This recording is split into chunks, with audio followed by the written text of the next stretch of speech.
My alpha husband wanted my child dead because my baby was the true Alpha King's heir. Introduction. The first thing I learned after leaving Moonfang was that waiting is often harder than war. That day, I finally understood why. I stood at the edge of the clearing, watching the narrow trail that wound through the trees. She should have been here by now. The rendezvous point sat deep within forgotten borderlands, hidden from traders, hunters, and wandering wolves. Only a handful of people knew it existed. One of them paced behind me. The old wolf had been restless since sunrise. That alone bothered me. He was not a man easily unsettled. The sun crossed the sky. Still no sign of Eliara, no sign of her maid, no sign of anyone. Night arrived. The clearing remained empty. By dawn, unease had begun spreading through our camp. By midday, even hope was beginning to sour. Then, a scout arrived. One look at his face told me the news would not be good. "My lord," I turned. "What is it?" "The palace is in turmoil."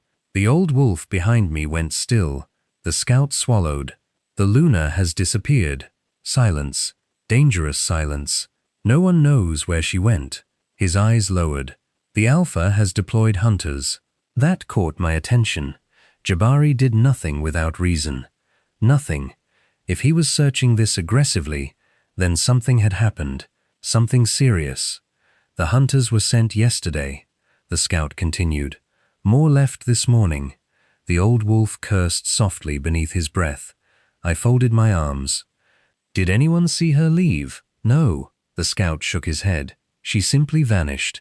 I stared into the forest. The meeting had failed. Eliara never reached the rendezvous, and now Jabari was hunting for her. A cold feeling settled in my chest. Instinct, the kind that had kept me alive these past years. Something was wrong. Very wrong. I reached for my sword. "Recall the scouts." The old wolf looked at me. "We're done waiting." For the first time, I had the unpleasant feeling that we were already too late. We broke camp immediately. There was no debate, no wasted words. The rendezvous had failed. Eliara never arrived. Jabari was hunting for her. That alone told me everything I needed to know. The old wolf and I withdrew to discuss our next move, while scouts were dispatched in every direction. The plans we had spent moons preparing were useless now. We needed new ones, fast. The irony was not lost on me. The message that had brought Eliara to this point had originated from me. The arrow, the hidden note, the rendezvous. I had arranged all of it, at his request. I remembered watching one of my best archers loose the arrow through the night sky. The shot had been nearly impossible. Fourth-story window, tiny opening. Strong crosswinds. Yet the message had reached her. Now she was gone. And for the first time, I began wondering if we had been too late from the very beginning.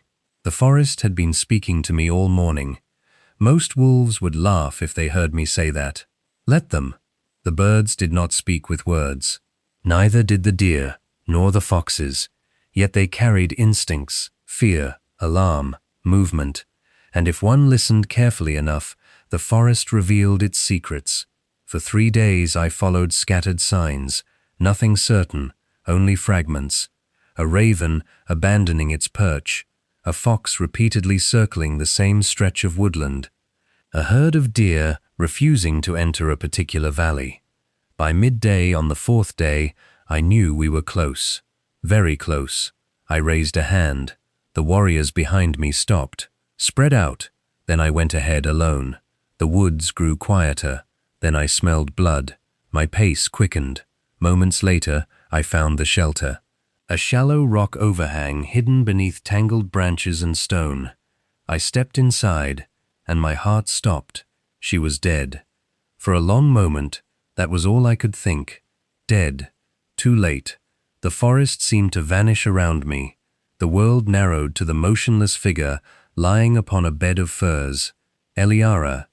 I crossed the distance in seconds and dropped beside her. My hand went to her throat. Nothing. Panic flared. Then, a pulse. Weak, faint, almost impossible to detect. But there, Alive. Moon goddess. Barely. I released a breath I had not realized I was holding. Only then did I truly look at her. She was thinner than I remembered, far thinner. Her face was pale, her lips colorless. The proud woman who once seemed untouchable now looked as though death had already claimed most of her. Something unpleasant twisted inside my chest. A memory surfaced. Amber eyes, soft skin, the scent of jasmine. I crushed it immediately. This was neither the time nor the place. Footsteps approached. My warriors had arrived. Among them was Nala. Warrior, tracker, healer when circumstances demanded one. She knelt immediately beside Eliara. I moved aside and allowed her to work. Her examination took longer than I liked. Far longer. Finally she looked up. Her face had changed. What? Nala hesitated, then glanced around the shelter. The child is gone. I frowned. What child? Her eyes widened. You didn't know? Know what? She gestured toward the blankets, the dried blood, the herbs, the discarded cloths. Understanding struck slowly. Then all at once, no. Nala nodded grimly. She delivered recently. The words landed like a hammer. For several seconds I simply stared at Eliara. Pregnant? Yes, I had known that. But this? This close? This severe? No, I had never imagined it. Nala continued examining the shelter. There was another woman here. She pointed toward a second sleeping area. Whoever helped her left not long ago. My eyes swept the shelter. No child, no woman, nothing. Only Eliara, half dead, and a mystery. Nala rose slowly. She should already be dead. Not exactly comforting. Will she survive? The healer's silence told me more than words. Will she survive? I repeated. If the moon goddess favors her. I looked back at Eliara. Nala's expression sharpened. Water. One of the warriors immediately handed her a skin. The healer uncorked a small clay vial from her belt pouch and emptied several drops into the water. What is it? I asked. Something to keep her heart from giving up before we get her home. Nala carefully tilted Eliara's head and poured a little between her lips. Most of it dribbled out. A small amount went down. Again, she repeated the process several times. Then she began crushing herbs between her palms. The sharp scent immediately filled the shelter. She rubbed the mixture beneath Eliara's nose and along her throat. Nothing happened. Then, slowly, a weak cough. Nala released a breath. Good. That single word carried more relief than she intended. She continued working, checking Eliara's eyes, pressing her hands against her neck, listening to her breathing. Finally, she looked up. She is still with us. The healer's face remained grim, but only barely. She reached for another pouch and began wrapping several medicinal leaves against the worst of the injuries left by the birth. These will slow the bleeding. Then she looked directly at me. We cannot stay here. I didn't need convincing. Nala nodded toward the forest. If we move quickly, she may survive the journey. May, not will. May. That single word told me exactly how close to death Eliara truly was. Somewhere out there was a newborn child, and whoever had taken it. I slid one arm beneath her shoulders and another beneath her knees. She weighed almost nothing, far less than she should have. As I lifted her, her head rolled weakly against my chest. The sight unsettled me more than I cared to admit. I turned toward the forest, toward home, toward answers, because suddenly finding Eliara was no longer the only problem. Now there was a missing child, and I had a feeling that child was about to become everyone's problem. We had not traveled far, not nearly far enough. The forest around us remained wild and unforgiving. Ancient trees blocked the sun. The undergrowth was thick enough to swallow entire patrols. If a battle broke out here, there would be no reinforcements, no rescue, no second chances. Nala had done what she could for Eliara. The herbs slowed the bleeding. The medicine steadied her heartbeat. But she remained unconscious. and every passing hour felt stolen from death. We moved carefully, slowly, protecting the stretcher carrying her. Then the scouts returned. Fast, too fast. The moment I saw them, I knew. "We've been found." The lead scout nodded. "Riders?" I swore beneath my breath. Of course, Jabari would never allow an opportunity like this to slip away. Not now. Not when House Savage stood vulnerable. Not when Eliara remained one of the few remaining links he could still exploit. The fool wore the title Alpha, but titles and coronations were not the same thing. Even now, he still needed legitimacy, still needed approval, still needed the appearance of unity. And Eliara Savage was worth more alive than dead, at least for now. The hoofbeats reached us moments later. The forest trembled beneath them. Riders emerged between the trees. At their head rode Jabari. For several heartbeats, neither of us spoke. His gaze swept past me immediately, landing on the stretcher, finding Eliara. Relief flashed across his face. Relief. Interesting. Not love. As if he had just recovered something valuable, something useful. Then the mask returned. "Hand her over." The relief on his face was interesting, because I knew exactly why he wanted her. Eliara Savage was not merely his wife, she was leverage. With Lord Chaike gone, House Savage weakens as one of the last obstacles standing between him and unquestioned legitimacy. A useful widow was worth far more than a dead one. Unfortunately for him, she was no longer his to use. "Hand her over," I shrugged. "Take her."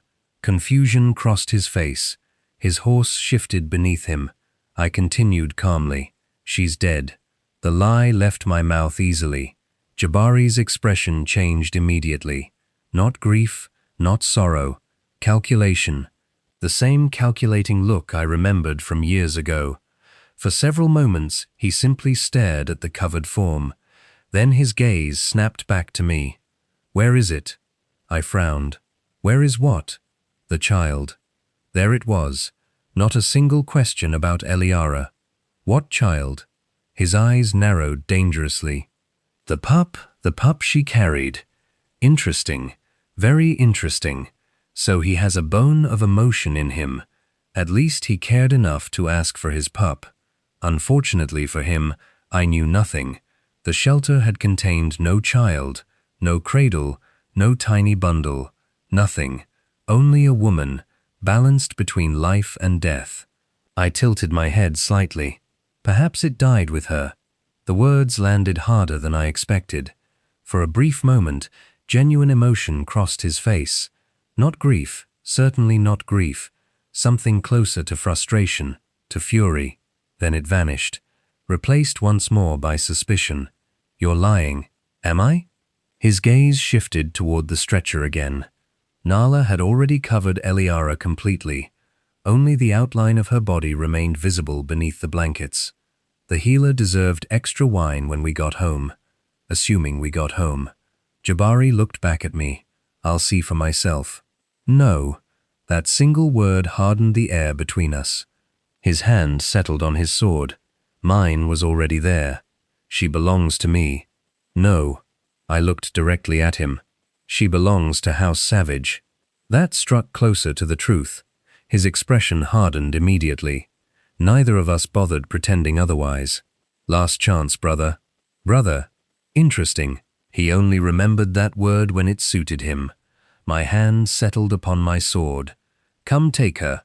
Around us, warriors waited. I almost pitied him. Almost. The wolves standing beside me were not palace guards. They were not ceremonial soldiers. They were not pampered warriors drilled on training grounds. They were survivors. Wolves who had followed me into exile. Wolves who had fought rogues, mercenaries, and monsters lurking beyond Moonfang's borders.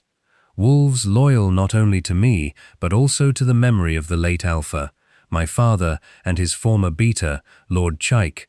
Wolves who had once stood beside them. Every one of them had chosen this life. Every one of them knew exactly what they were fighting for. Jabari apparently did not. "Last chance, brother." "Brother?" How convenient. He only remembered our blood connection when he needed something. No, the battle erupted, and ended much faster than Jabari expected. His riders charged. My warriors met them. The difference was immediate, brutal, embarrassing. Formation broke. Horses panicked. Commands were ignored. Within minutes, Jabari's advantage in numbers became meaningless. The forest belonged to us. It always had. By the time the fighting ended, several of my warriors carried wounds. One had a broken arm, another would be limping for a month, but all of them still stood. Jabari's men were not nearly so fortunate. I caught sight of him through the trees. For the first time since arriving, uncertainty flickered across his face. Good. Let him spend the journey home questioning everything. The weakling he had spent years creating no longer existed. Jabari stared at me for a long moment, then finally turned his horse. Retreat. The word remained unspoken. It did not need to be. His surviving riders followed. The forest swallowed them. Silence returned. I looked toward the stretcher, toward the woman fighting death beneath those blankets, then toward the empty space where a child should have been. That question remained. Where was the pup? And why had whoever saved her abandoned everything else to take only the child? Chapter 1. Eliara survived the night, then another and another, barely. The healers never promised she would live. Every morning, Nala examined her. Every evening, she looked slightly less convinced. The moon goddess intended to keep her. Yet somehow, Eliara remained, stubbornly, infuriatingly, alive. 3 days after we found her, I finally left the healing chambers long enough to attend to other matters. The missing child remained a problem. The missing woman remained another. I had dispatched scouts in every direction. Villages, roads, border crossings, trading routes, even isolated shepherd settlements. Nothing, no woman carrying a newborn, no abandoned child, no clues. Every scout returned with the same answer, nothing. By the 6th day, even my patience was wearing thin. The child had vanished, completely. I stood studying a map when Nala entered. The moment I saw her face, I knew. Eliara, she woke. I was already moving. The first thing Eliara saw when she opened her eyes was me. She blinked slowly. Once, twice. Her gaze drifted past me toward the ceiling, then around the room. The stone walls, the timber beams, the burning fireplace, the scent of herbs. For several moments, she simply stared, as though trying to remember where she was, or who she was. Then her brow furrowed. Confusion. Deep confusion. Her lips parted. No sound came out. She swallowed painfully and tried again. Where? The word broke apart halfway through. She closed her eyes, opened them again. Still here, still alive. Her gaze returned to me. This time, she truly saw me. Her entire body stiffened. For a heartbeat, she simply stared. Then another. Then another. No. The whisper barely reached me. Her eyes widened. No. A little stronger this time. I folded my arms. I agree. She continued staring, as though I was some nightmare, refusing to disappear. What are you doing here? That question almost made me smile. A sensible question at last. I could ask the same. Her eyes moved around the room again. The confusion returned. Stronger this time. Where am I? My stronghold. That did not help. If anything, it made her look even more bewildered. My stronghold, she repeated weakly. Then she froze. A memory had surfaced. I saw it happen. Her face drained of color. She looked down at herself, then around the room again, then back at me. I'm alive. The disbelief in her voice was almost childlike. Unfortunately, that finally earned me a glare. Good. The woman was recovering. Then her eyes widened. The child, Dora. The name meant nothing to me. Dora, my baby. Her voice rose immediately. Dora, where is she? I frowned. Who is Dora? Panic flooded her expression. The kind of panic that cannot be faked, the kind that comes from a mother. "Where is my son?" I felt my stomach tighten. So it was a boy. Interesting. "I don't know." She stared, then shook her head. "No." The word emerged as a whisper. Dora wouldn't leave him. I found neither. Her face lost what little color remained. "No. Eliara. No." She was crying now, not quietly, not gracefully. The grief seemed to consume the entire room. I waited. Eventually she looked up, eyes red, voice trembling. "You have to find them. We're trying. You don't understand." Something in her tone made me pause. "You have to find him before Jabari does." At that, I frowned. Why? The child was Jabari's heir, his blood, his son. If anyone had a right to find the boy, it was his father. "I don't see the problem." The words left my mouth before I could stop them. The reaction was immediate. Eliara stared at me as though I had struck her. Then genuine terror entered her eyes. "No," her voice cracked. "You don't understand. Perhaps, but neither did she, at least not yet, because while Eliara feared Jabari finding the child, I still believed Jabari had every right to do so. For the next 3 days, Eliara became the terror of the healing chambers. She could barely stand, could barely walk, yet that did not stop her. Every healer who entered suffered, every servant was interrogated, every warrior unfortunate enough to pass her door was stopped and questioned. "Dora, has anyone found Dora? My son.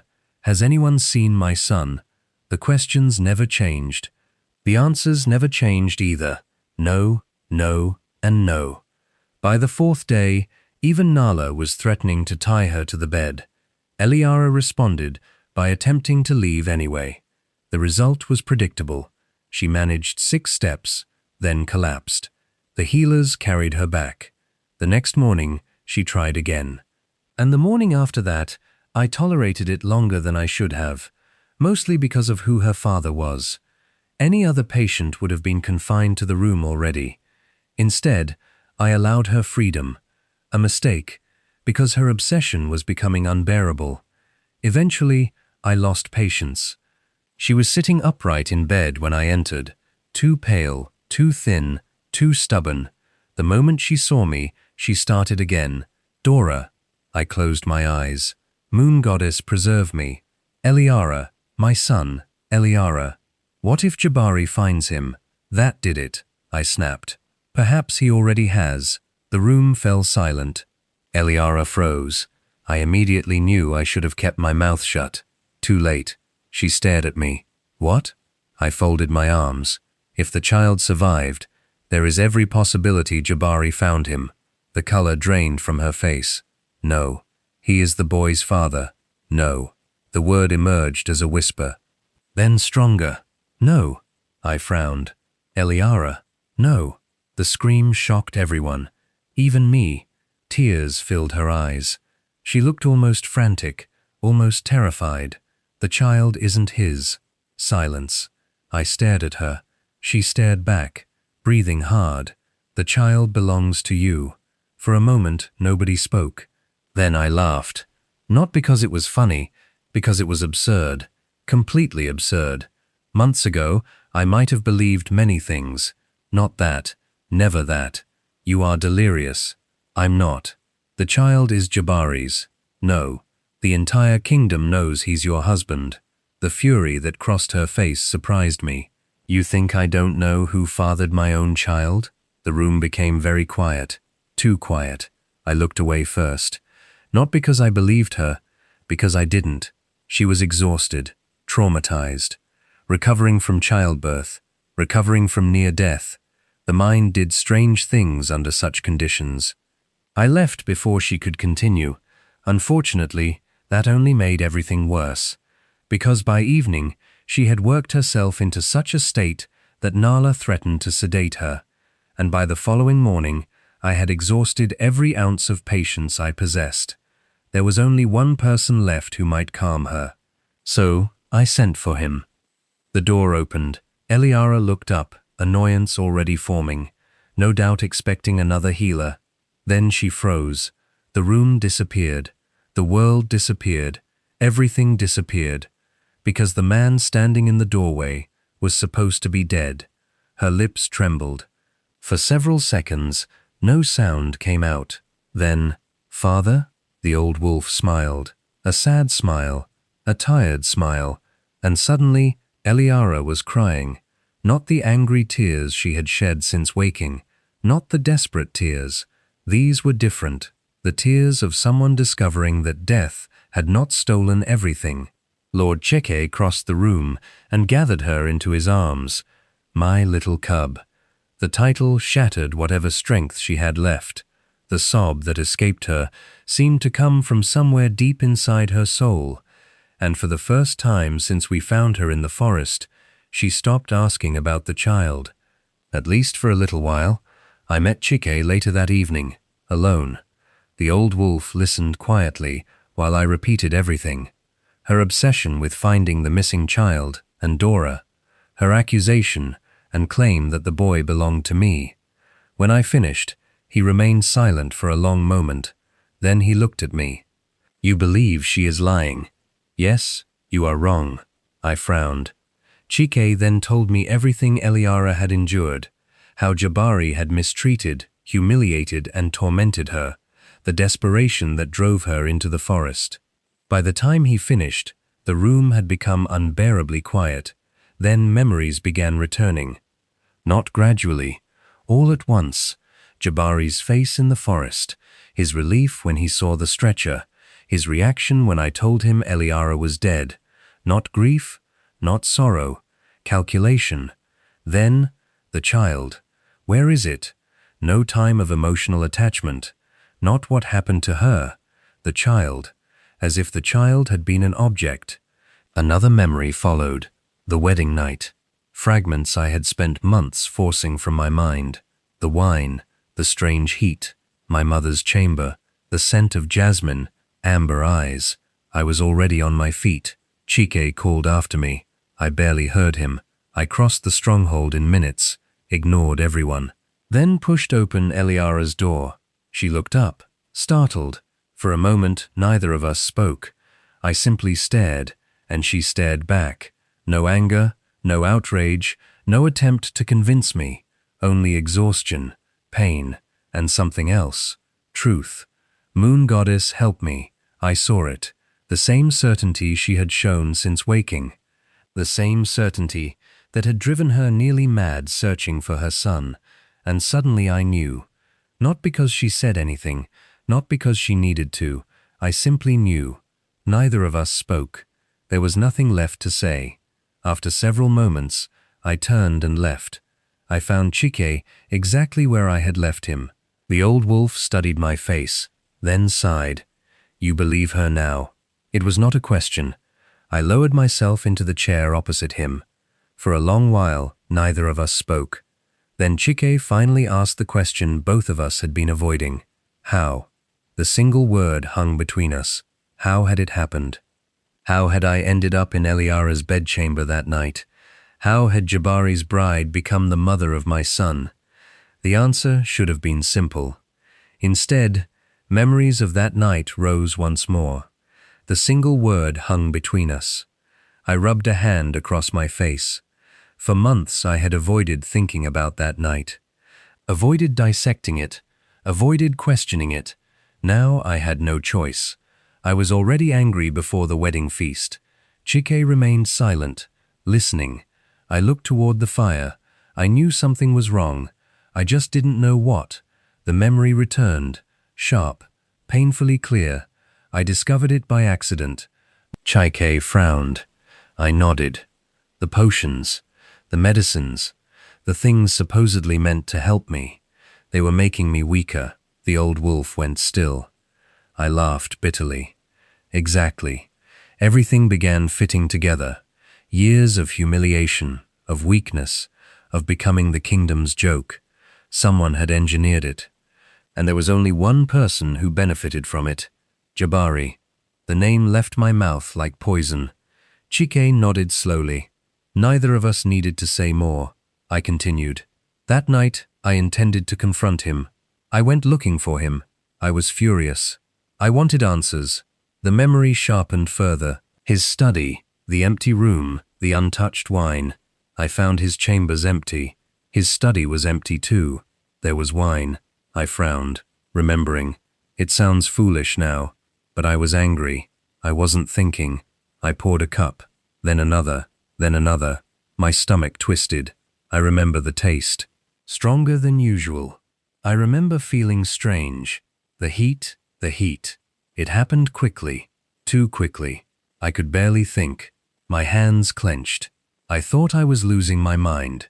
Chike's expression darkened. Aphrodisiac. I nodded. The strongest I think there is. Silence settled. Then I continued quietly. There was only one place I ever went when things became too much. My mother's chambers. The room became still. Even now, years after her death, speaking of her hurt, nobody entered those rooms. Nobody. It was the only place in the palace that still felt safe. I swallowed.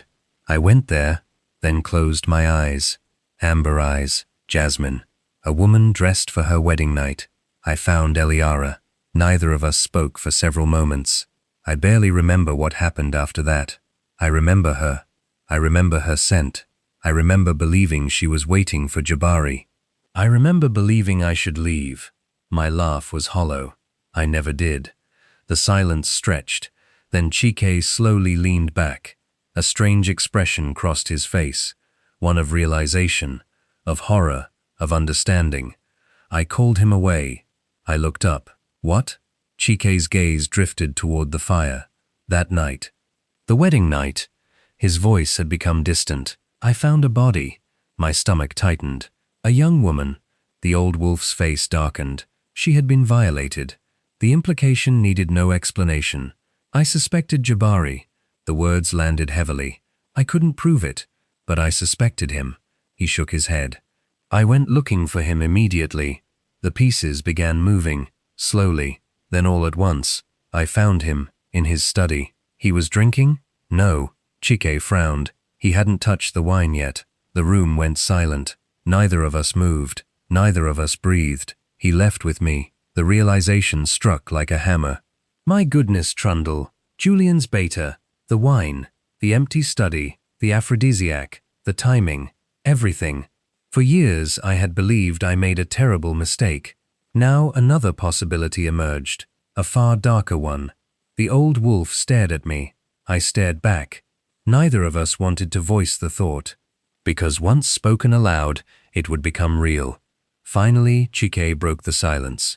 Do you think it was fate? I looked into the fire. The answer formed slowly, terribly, and for the first time, I began to wonder whether the greatest tragedy of our lives had not been an accident at all. Chapter 2. If you had asked me then who I hated most in the world, I would not have said Jabari. Strange, isn't it? After everything he had done, after the prison he turned my life into, after the months of humiliation, after trying to destroy my child. Yet when I opened my eyes every morning, it was not Jabari's face I saw, it was Bansi's. And somehow that made everything worse. Because hating Jabari was easy. Hating Bansi was complicated. He was the reason my son existed. The reason my life had fallen apart. The reason I had survived. The reason I was trapped inside that infuriating stronghold. The reason my heart and my mind could never seem to agree. Moon goddess, I was tired. Tired of secrets. Tired of fear. Tired of men deciding the direction of my life. Most of all, I was tired of waiting. Waiting for news. Waiting for scouts. Waiting for answers. Waiting for my son. Every morning, I asked the same question. Every evening, I received the same answer. Nothing. No sign of Dora. No sign of my child. No sign of hope. Days became unbearable. The stronghold itself only deepened my frustration. I had expected something grand, something resembling a palace. Instead, Bansi's home looked more like a military encampment that had slowly evolved into a village. Everything had purpose. Nothing was extravagant. Warriors trained at dawn. Scouts came and went. Smiths worked. Builders worked. Everyone worked, including Bansi. That surprised me. The Alpha's son carried timber alongside ordinary warriors, repaired walls, helped unload supplies. A few times I even saw him hauling water. No one appeared shocked by it. Apparently, this was normal. I found it irritating. The man had spent years hiding his true self. Now I was forced to discover him all over again, one unpleasant surprise at a time. The worst part, the warriors respected him. Not because they feared him, not because he demanded it, because they genuinely trusted him. I hated that too. Then there was my father. Moon goddess help me. That part was even harder. Jabari's men had left him for dead. His crime? Refusing to surrender House Savage's support. Refusing to cast his vote for Jabari's formal enthronement. Refusing to release the sacred scepter bearing the royal seal. Yet somehow, against all odds, Bansi had saved him, protected him, and returned him to me. How was I supposed to hate a man who had given me back my father? A father I had already mourned. A father I had believed buried. A father I had wept for. Every time I remembered that, my anger lost some of its strength, only for another memory to return and restore it again. One afternoon, I watched several children run toward Bansi as he returned from patrol. The little traitors nearly knocked him over. Bansi laughed, actually laughed, then proceeded to carry two of them on his shoulders while listening to a third explain some matter of great importance involving a missing chicken. I turned around immediately. Disgusting. Absolutely disgusting. The man had no right being that likable. Then again, perhaps I was simply angry because every day I spent in that stronghold made it harder to hold on to the version of Bansi I had carried inside my head for months. The villain, the mistake, the man responsible for my suffering. That version became harder to maintain every time I looked at him. Unfortunately, that did not mean I trusted him. Not even close. Yet somewhere beyond those forests, my son was waiting. And until we found him, Bansi Adewale and I were trapped in each other's lives. Time has a cruel way of moving. When you are happy, it races. When you are suffering, it crawls. Yet somehow, an entire moon passed. My body recovered faster than my heart ever would. The healers finally stopped treating me like fragile glass. I could walk again, eat properly again, even leave my room without Nala threatening to drag me back to bed. What did not improve was my patience, or my obsession. Every morning I asked the same question. Every evening I received the same answer. Nothing. No Dora, no child, no answers. The scouts continued searching. Bansi continued searching. His warriors continued searching. Twice they found traces of a woman carrying an infant. Twice they arrived too late. Once they discovered an abandoned campsite still warm from the previous night. Another time they found villagers who remembered a woman traveling alone with a newborn. Each time my hopes soared. Each time they crashed again. I began accusing Bansi of not trying hard enough. He responded by accusing me of losing my mind. Neither accusation was entirely false. Our arguments became legendary within the stronghold. At least that was what I overheard one afternoon. Apparently warriors were placing wagers on how long it would take before one of us started shouting. The current record was 6 minutes, a ridiculous exaggeration. It had been 8, maybe 10, not 6. One evening, I found him studying maps, again. I immediately knew we were about to argue. You missed them. His jaw tightened. Good evening to you too. You missed them. They have been moving for months. Then move faster. His eyes slowly lifted. The look he gave me should have frightened me. Strangely, it did not. You think I enjoy failing? No. I folded my arms. I think you don't understand what it means to be a mother. That landed. Hard. The silence stretched. For a moment, guilt pricked me. Only a little. Then Bansi quietly rolled up the map. I hope for your son's sake that we find him before you decide to search for him yourself. I hated when he spoke like that. Calm, reasonable. infuriatingly reasonable. It made shouting much more difficult. Not impossible, just difficult. Yet despite the arguments, something strange began happening. Trust. Not much, not enough, but something. A few grains at a time. I learned which expressions meant Bansi was irritated, which meant he was worried, which meant he had already made up his mind, and nothing short of divine intervention would change it. In return, he learned exactly how stubborn I could be. The answer, as it turned out, was very. Unfortunately, familiarity brought other complications. Complications I preferred not to examine too closely. There were moments, small moments, moments that arrived without warning. A hand offered when I stumbled. A blanket left beside me after I fell asleep outdoors, food appearing whenever I skipped meals, the sort of things that should have meant nothing, yet somehow they refused to mean nothing. Moon goddess, it was annoying. Then Fina arrived, and suddenly I had a brand new reason to be annoyed. I remembered her from Moonfang, beautiful, confident, capable, the sort of woman every mother wanted her son to marry, the sort of woman elders approved of, the sort of woman who always seemed to belong wherever she stood. Unlike me, Fina had known me, known my courtship, known my marriage, known my mistakes, which made our reunion deeply uncomfortable. She greeted me politely enough, far too politely, the kind of politeness women use when they know things they are too well bred to say aloud. I disliked it immediately. The truly irritating part, she cared about Bansi, genuinely. I saw it in the way she watched him, the way her eyes followed him when he entered a room, the way she listened whenever he spoke, the way she worried whenever he left the stronghold. And unlike me, she never argued with him, an alarming flaw in her character. What irritated me even more was Bansi himself. He never seemed uncomfortable around her, never distant, never guarded. They spoke easily, laughed easily, moved around each other with the familiarity of people who had known one another for years. One afternoon, I found them standing near the training grounds. Fina said something. Bansi laughed, actually laughed. Then she reached out and touched his arm.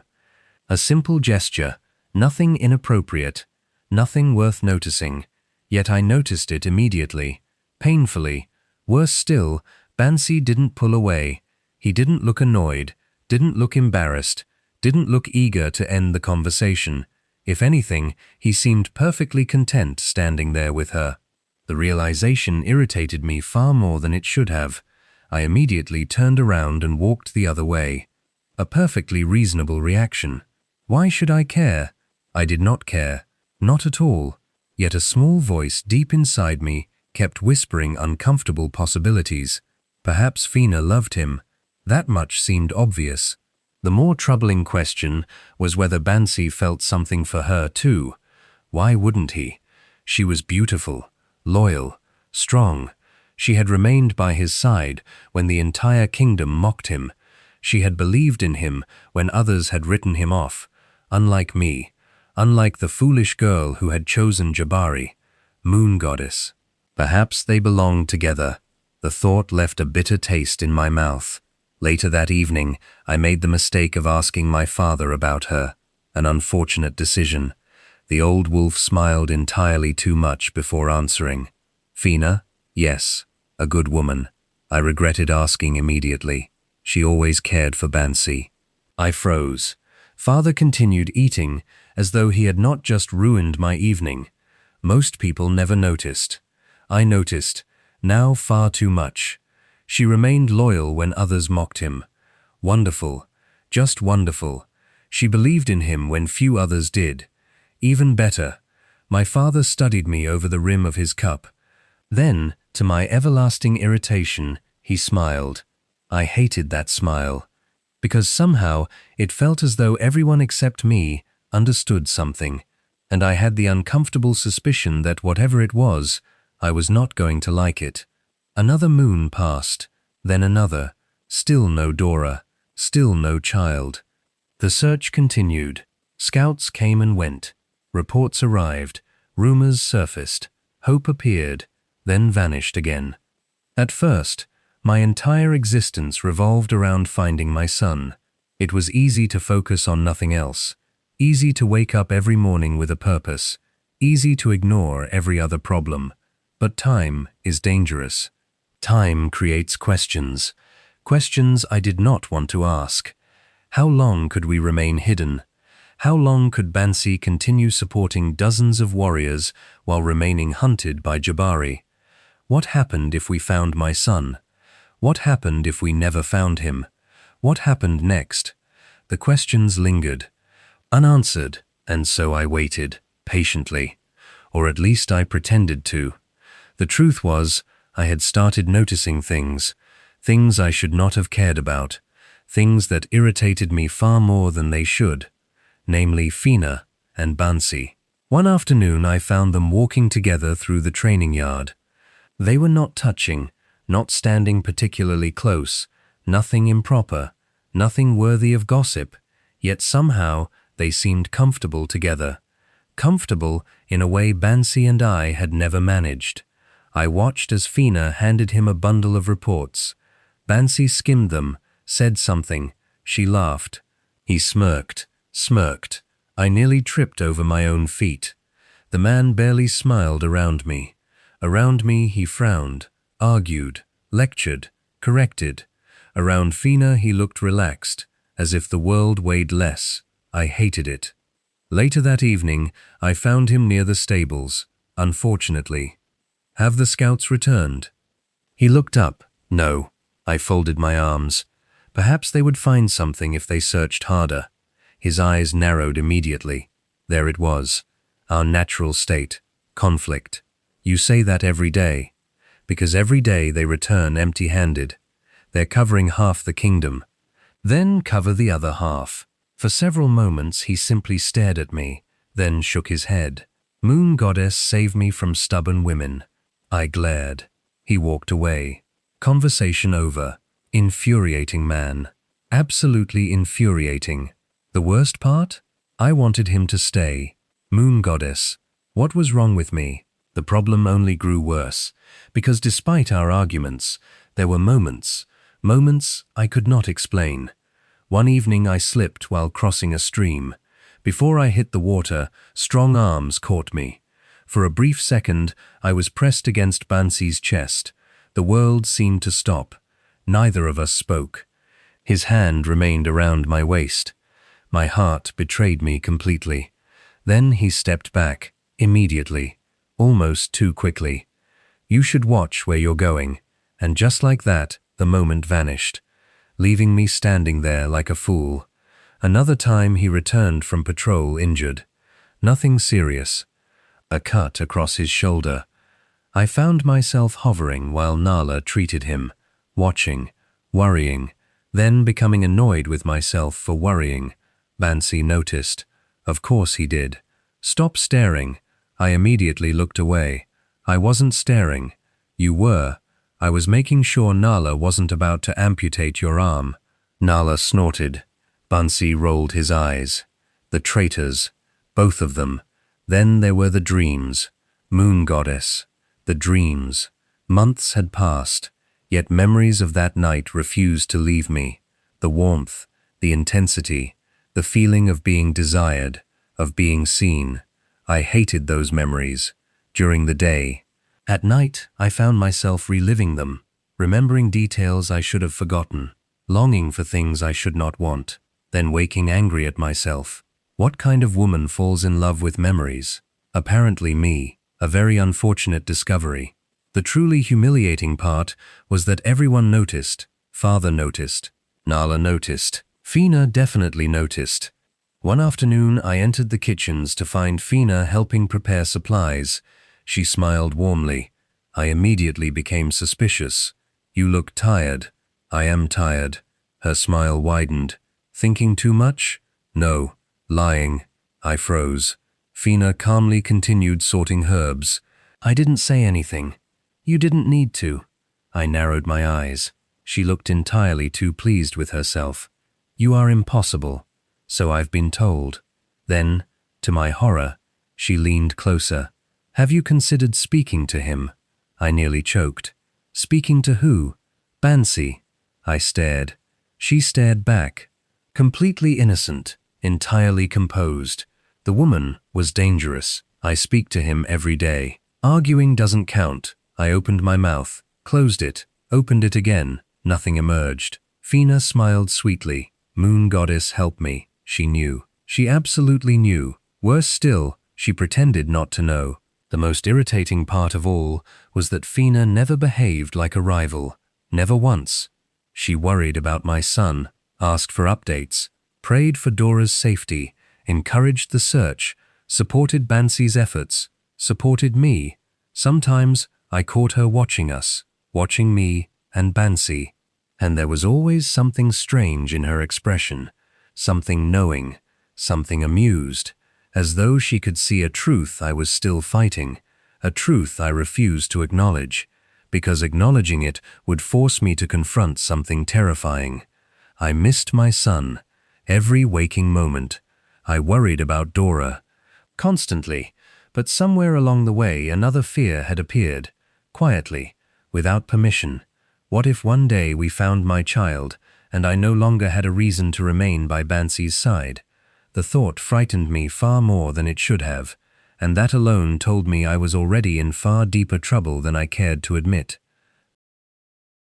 Chapter 3. I was halfway through breakfast when the scout arrived. One moment the hall was quiet. The next, warriors were moving. The atmosphere changed instantly. I knew something had happened. I knew it before the scout reached Bansi. I knew it before a single word was spoken. Hope is a dangerous thing.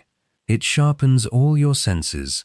The moment I saw the expression on the scout's face, my heart began pounding. Bansi listened. His expression never changed. Mine did, because I was already on my feet. What is it? Nobody answered. What happened? Still nobody answered. I wanted to scream. Instead, I marched directly toward them. What happened? The scout glanced nervously between Bansi and me, then finally spoke. We found her. The world stopped. My knees nearly gave way. For a second, I genuinely thought I had imagined it. Found her.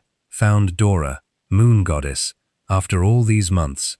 After every false lead, every disappointment, every sleepless night. They had finally found her. I barely remembered crossing the room. I only remembered grabbing Bansi's arm. Where? His eyes dropped briefly to my hand, then back to my face. Sit down. No. Eliara. Where is she? My voice cracked. I hated that it did. I hated that everyone heard it. Bansi sighed, the kind of sigh one makes before dealing with a difficult child. I was beginning to despise that sigh. We have a lead. A lead. My stomach dropped. A lead was not the same as certainty. She was seen. When? 3 days ago. 3 days. 3 days. 3 days could mean everything. Or nothing. I gripped the edge of the table until my knuckles hurt. I am coming. No. I blinked. No, no. I stared at him, then laughed. Actually laughed, because surely he was joking. He wasn't. You can barely complete a full day's ride. I don't care. You should. I don't. His jaw tightened. Mine did too. The argument that followed was spectacular. By the end of it, half the hall had quietly disappeared. Cowards. Every one of them. Unfortunately for Bansi, I was not one of them. And unfortunately for me, neither was he. I am coming, I said. No, Bansi. Eliara. The way he said my name made several warriors suddenly remember other duties. Within moments, half the hall had emptied. Cowards. Every one of them. Dora may not trust your men, I argued. If she has spent months protecting my child, she may run the moment strangers approach her. That made him pause. I saw the thought enter his mind. Then I pressed harder. She knows me. She knows my voice. She knows I would never lead danger to my son. Bansi said nothing. His silence was worse than refusal. At last, he turned to the scout. How certain is the sighting?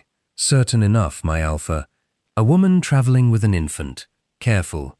Avoiding roads. Paying in old silver. Old silver. Dora had left with very little. My breath caught. It is her. Bansi looked at me. Perhaps. No. It is her. For a long moment, he studied my face. Then his jaw tightened. You may come. Relief rushed through me so fast I nearly swayed. But you come under my command. Of course. I should have known peace would last less than a heartbeat. You are not strong enough to shift, he continued. If we are attacked, you cannot defend yourself. If you collapse, you slow the search. How comforting. I am not here to comfort you. No, you prefer ordering me around. His eyes hardened. I am your alpha. The hall went still. The words struck deeper than I expected. Not because he shouted. He did not. That was the trouble with Bansi. His authority did not need noise. You will not defy me on this journey, he said. You will not wander. You will not disappear. You will stay where I place you. Where you place me? His gaze did not move from mine. Beside me. I opened my mouth. Nothing came out. The warmth that stirred in my chest was disgraceful. So I looked away and pretended it had not happened. A wise woman would have thanked him. I was not feeling wise. Fine. His mouth almost curved. Almost. Good. We left before dawn. The journey was hard, but not impossible. What made it difficult was not the road. It was him. Bansi rode near me, walked near me, paused when I slowed, handed me water before I asked. Not gently enough to be tender, not coldly enough to be indifferent. It unsettled me. At a river crossing, my foot slipped on wet stone. His arm caught my waist before I fell. For one foolish second, I forgot the river. Forgot the scouts, forgot the missing child. I remembered only the strength of his hand and the warmth of his body behind mine. Then he released me. Careful, I stepped away too quickly. His eyebrow rose. I hated that eyebrow. That night, we camped beneath tall trees with roots twisted like old bones. Most of the warriors slept in shifts. I sat near the fire, unable to sleep. Bansi appeared beside me without sound. I nearly jumped. Do you always move like a ghost? Only around people who shout at me. I do not shout. He gave me a look. I sighed. The fire cracked between us. For once, neither of us reached for anger. So I said the thing I had avoided for weeks. I was cruel to you. His gaze remained on the flames. Many were. I was worse. He said nothing. That made it harder. I believed what they said about you. My fingers tightened around my blanket. I looked down on you. Still silence. You have done for me more than I deserved. Bansi finally looked at me. Something shifted in his expression. Not anger, not resentment. Something quieter. Eliara. His voice was calm. You need to stop thanking me. He's my son too. The words struck harder than I expected. For a moment, I simply stared at him. Neither of us looked away. Months ago, hearing those words would have frightened me. Now they did something far worse. They warmed a part of me that had been cold for a very long time. Bansi looked back toward the fire. As far as I'm concerned, I am searching for my child. My throat tightened unexpectedly. Moon goddess. The man made it impossible to argue with him when he spoke like that. I am not asking you to forgive me, I said quietly. I only wanted you to know that I see things differently now. The silence stretched. Then Bansi nodded once. Good. Just that. Good. Infuriating man. No speech. No grand forgiveness. No dramatic moment. Just one word. And somehow, it meant more than all the others combined. The journey continued. The search continued. And somehow, neither of them gave us what we wanted. Every morning, I woke hoping for news. Every evening, I went to sleep disappointed. Dora remained ahead of us. Always ahead, close enough to leave traces, far enough to remain a ghost. The frustration began eating at me. At first I hid it beneath arguments about the search, then beneath worry for my son. Eventually, I stopped pretending. I was simply exhausted. One evening, while the warriors settled around the campfires, I found myself sitting beside Bansi. Neither of us spoke immediately. The silence between us had changed during the journey. It no longer felt uncomfortable. That realization alone was dangerous. The fire crackled. A wolf howled somewhere in the distance. And before I could stop myself, I started talking. Not about Dora, not about the child, about Jabari. The words came slowly. Then all at once, I told him things I had never intended to tell anyone. About the locked chambers, about the guards, about being watched every moment of every day. About the women, moon goddess. The women, the humiliation still burned. I stared into the fire while speaking, unable to look at him, perhaps afraid of what I might see. Pity, disgust, judgment. Instead, when I finally gathered enough courage to glance at him, I found none of those things. Only silence, and a dangerous kind of attention, the kind that made me feel every word mattered. When I finally finished, the night seemed quieter. Bansi sat motionless. His jaw was tight, his hands clenched. For a moment, I thought he might say nothing. Then he spoke. "He hurt you." Such simple words. Yet something inside me cracked, because nobody had ever said it aloud. Not my father, not the healers, not even me. I swallowed. Yes, the word came out smaller than I intended. Bansi stared into the darkness beyond the fire. For the first time since I met him, I saw genuine fury, cold fury, controlled fury. The kind that frightened me more than shouting ever could. I should have killed him. The words were quiet, deadly. I almost smiled, not because murder was amusing, because somehow, absurdly, hearing him say it made me feel protected. Moon goddess, I truly had lost my mind. The following evening, Fina ruined everything. She wasn't even present, yet somehow she still managed it. A messenger arrived from the stronghold carrying reports, supplies, and several letters. One of them bore Fina's seal. Naturally, Bansi read it. His expression softened slightly, only slightly. Unfortunately, I noticed, immediately. The traitorous part of me noticed everything. She writes often. Bansi glanced up. Who? Fina. He looked genuinely confused. She runs half the stronghold while I'm away. Of course she did. Why was I not surprised? I watched him continue reading. The irritation inside me grew, then grew some more, until it escaped. Are you going to marry her? The question left my mouth before I could stop it. Moon goddess, I wanted to die. Bansi slowly lowered the letter, then looked at me, really looked at me. Why do you want to know? My stomach immediately tightened. I don't. His eyebrow rose. You asked. I was curious. You were jealous. I nearly choked. No. The answer came far too quickly, far too defensively. Bansi's mouth twitched. The infuriating man was enjoying this. I hated him, truly, deeply, passionately. Unfortunately, the word passionately was becoming increasingly complicated. Fina is important to me. The statement hit harder than it should have. Much harder. I hated that too. Then he added, she's family. The strange relief that flooded me was even worse. Moon goddess. I genuinely needed help. The storm arrived 2 nights later. Violent, relentless. The sky opened. Rain poured from the heavens. Thunder rolled across the mountains. The warriors scrambled for shelter. Bansi and I ended up sharing the remains of an old stone watchpost. The space was barely large enough for 2 people. A cruel joke from the moon goddess.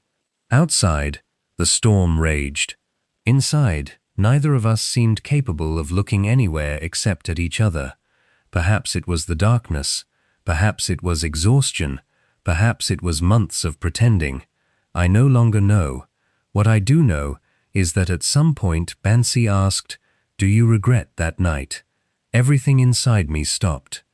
The question lingered between us. Dangerous, honest, impossible to avoid. I looked down at my hands, thought about Jabari, thought about my son, thought about everything that followed. Then I answered truthfully. I regret what happened because of it. My voice trembled, but not the night itself. The silence afterward felt endless. When I finally looked up, something had changed. Not in me, in him. The restraint was still there, but it was slipping. I thought you hated me. I laughed softly. I did. His eyes never left mine. And now, moon goddess, what was I supposed to say? That I thought about him constantly, that Fina's existence irritated me for reasons I could not explain, that every day of this journey made leaving him harder. Instead, I whispered the only truth I had. I don't know what I feel, and somehow that was enough. No more words were needed. No more pretending. The storm raged outside. Inside, we finally stopped fighting what had been growing between us for months. For the first time, there was no confusion, no manipulation, no mistaken identity, no lies, only choice, his and mine. The next morning should have been awkward, complicated, forced conversations I wasn't ready for, questions neither of us knew how to answer. Instead, all I knew was that I felt good. For the first time in months, the loneliness felt lighter. The touch my heart had secretly craved was no longer a dream. Though the future remained uncertain, my son was still missing. Yet for one brief moment, I allowed myself to believe that perhaps not all my hopes were destined to remain dreams. Fate intervened. A rider appeared shortly after dawn, fast, desperate, certain. The moment I saw him, my heart began pounding. Bansi was already standing. The scout slid from his horse. Breathing hard, my alpha. Bansi stepped forward. What is it? The scout smiled, and the entire world shifted. We found Dora. Everything else ceased to matter. Bansi, the storm, the unanswered questions, all of it vanished, because suddenly there was only one thing left in the world, my son. Chapter 4. The moment Dora placed him in my arms, the world disappeared. The warriors, the camp, the months of fear, the sleepless nights, everything, gone. There was only my son, my beautiful son. I had imagined this moment 1,000 times, prayed for it, begged the moon goddess for it, yet nothing prepared me. His tiny fingers immediately wrapped around mine. His eyes, moon goddess, those eyes, so familiar, so painfully familiar. Tears blurred my vision. I kissed his forehead, his cheeks, his tiny hands, unable to stop, unable to breathe, unable to believe he was truly here, alive. Safe, mine. Dora stood nearby, wiping tears from her face. Even Bansi remained unusually quiet. The warriors wisely looked elsewhere, giving me those precious moments, moments I had thought stolen forever. Eventually, I looked up, toward Bansi, toward the man whose blood flowed through my son's veins. A strange emotion tightened my chest. Without speaking, I rose and walked toward him, then carefully placed the child into his arms. For a heartbeat, nothing happened. Then the entire world seemed to stop. The child blinked, looked up, directly at Bansi, and smiled. Not the random smile of an infant, not chance. Recognition. The little boy reached upward immediately, tiny fingers grabbing Bansi's beard, then his tunic, then refusing to let go. Laughter erupted around us, but it quickly died, because something stranger was happening. Birds. Birds began appearing. One, then another, then three, landing on branches above us. Watching, waiting, more followed, dozens. The entire clearing gradually filled with birds, not frightened, not restless, peaceful, as if answering a call only they could hear. Silence settled over everyone. The child giggled, a bright, happy sound, and suddenly several birds fluttered lower. One landed on Bansi's shoulder, another perched nearby. The boy laughed harder, reaching toward them. The warriors exchanged uneasy looks. Everyone knew what they were seeing. Everyone, including me. Bansi stared down at the child. A look crossed his face I had never seen before. Wonder, pure wonder. The little boy pressed his face against Bansi's chest, as though he belonged there, as though he had finally found something he had been searching for. My heart nearly burst. No explanation was necessary. No test. No argument. No doubt. The child knew, and somehow, the entire forest seemed to know as well. I wiped away fresh tears, then smiled. What shall we call him? Bansi looked up, surprised. I nodded toward our son. You are his father. The words felt right. Completely right. Name him. The child immediately grabbed a fistful of Bansi's hair. The warriors burst into laughter, and for the first time in many months, the future did not seem frightening at all. Kaylin slept peacefully against my chest. Dora rode beside me. Every now and then, she glanced toward him, just to reassure herself he was still there. I understood.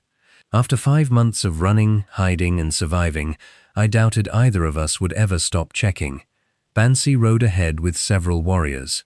For most of the morning, everything seemed normal. Then I noticed the birds. At first, only a few, then more. Ravens, finches, hawks. They seemed unusually interested in our path. Flying low, changing direction, following. I would not have thought much of it months ago. Now, I knew better. Bansi suddenly raised a hand.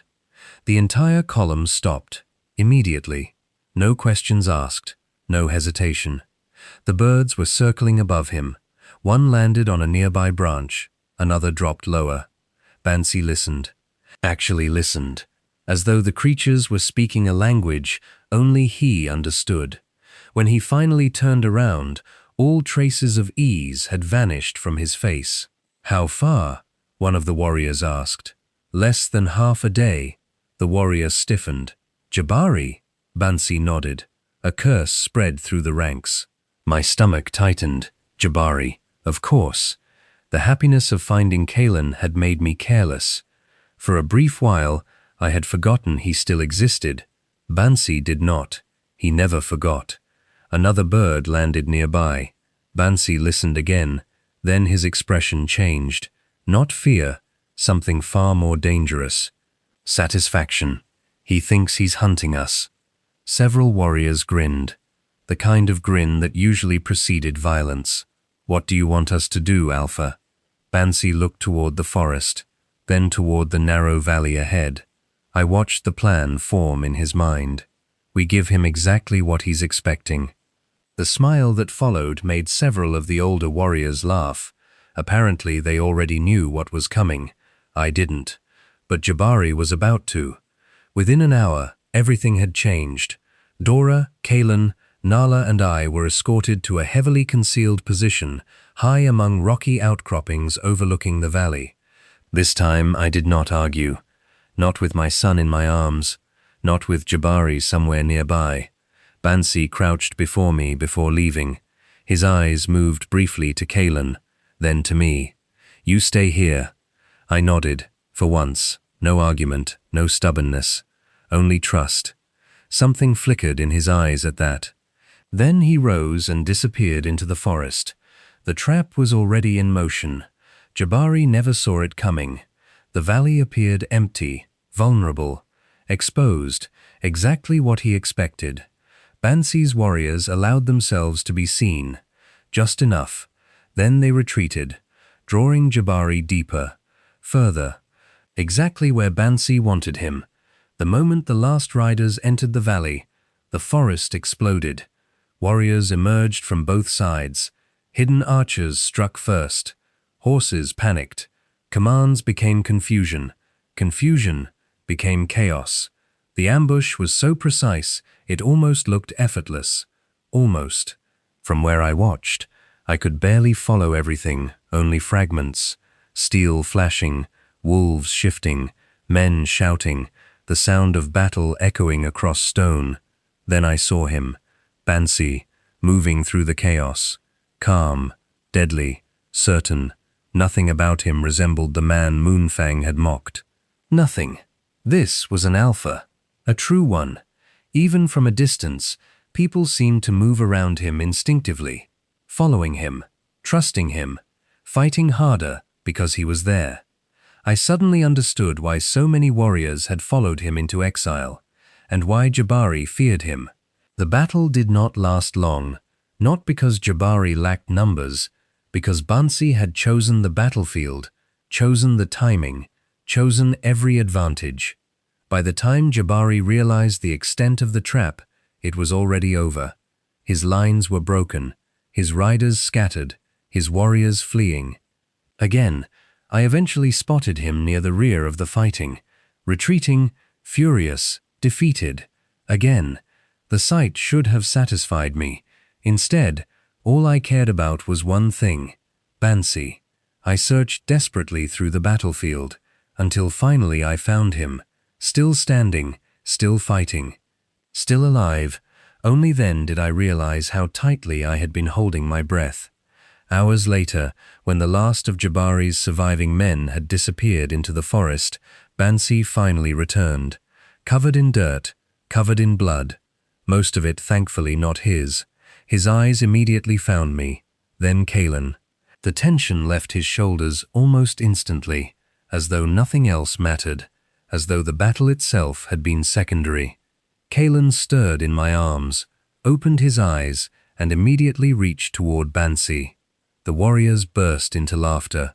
Bansi rolled his eyes, but he stepped forward anyway, taking his son, and for the first time that day, I finally felt safe.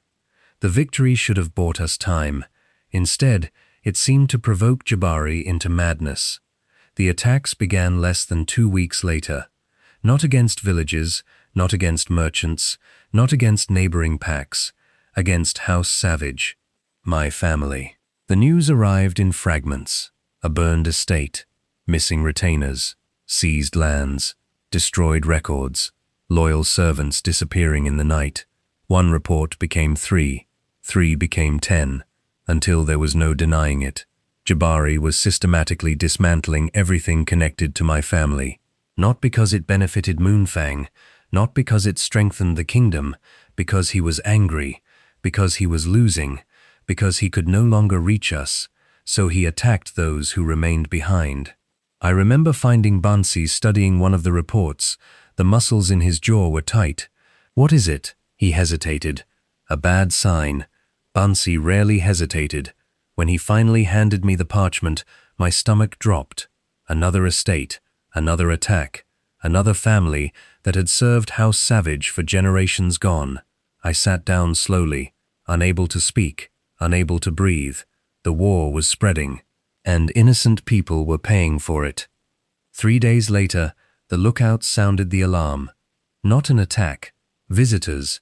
2 riders, approaching fast, one barely remaining in the saddle. The moment Bansi heard their description, he was already moving. I followed, half running despite his protests. The gates opened, the riders entered, and my heart shattered. Kelchi, my brother, nearly fell from his horse.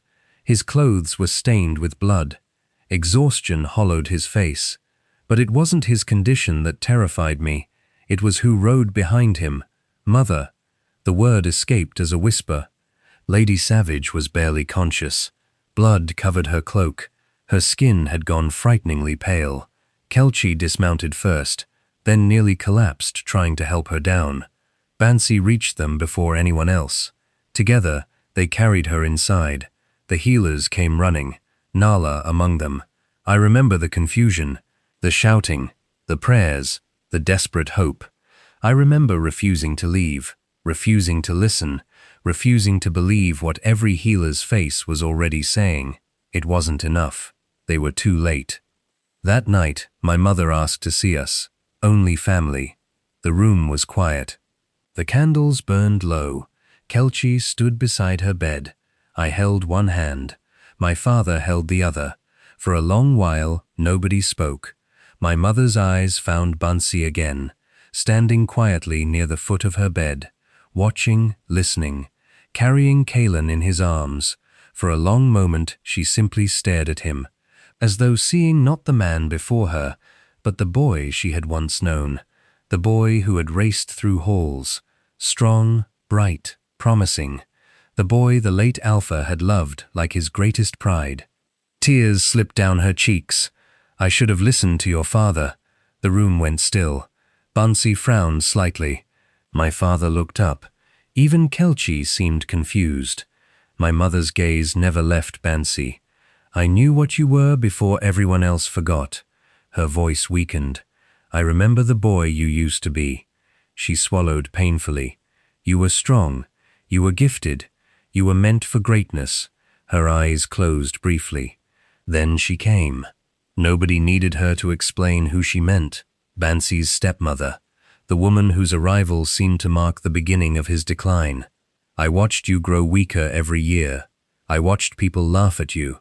I watched them call you useless." Fresh tears slid down her face, and I cared less. Bansi remained silent, completely silent, which somehow made her grief worse.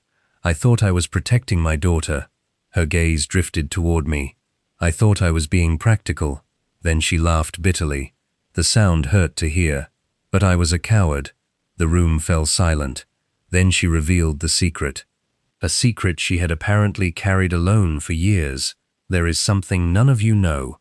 Even my father frowned. My mother had his full attention now. Many years ago, she paused to catch her breath. I sought guidance from the oracle. My father's eyes widened slightly. My own heart began to pound. I asked about Eliara's future. Her trembling gaze moved between Bansi and me, and I was shown her mate. The silence became absolute. I could hear my own heartbeat. My mother's voice broke. "It was you." Bansi did not move. Neither did I. She pointed weakly toward him. The oracle showed me. "You and Eliara. You were fated." My breath caught. Across the room, Bansi had gone completely still. "I never told anyone." Her voice became little more than a whisper. "Not my husband. Not Eliara. Not even the oracle again." My father's expression was one of complete shock. "Why?" he asked quietly. The question sounded almost painful.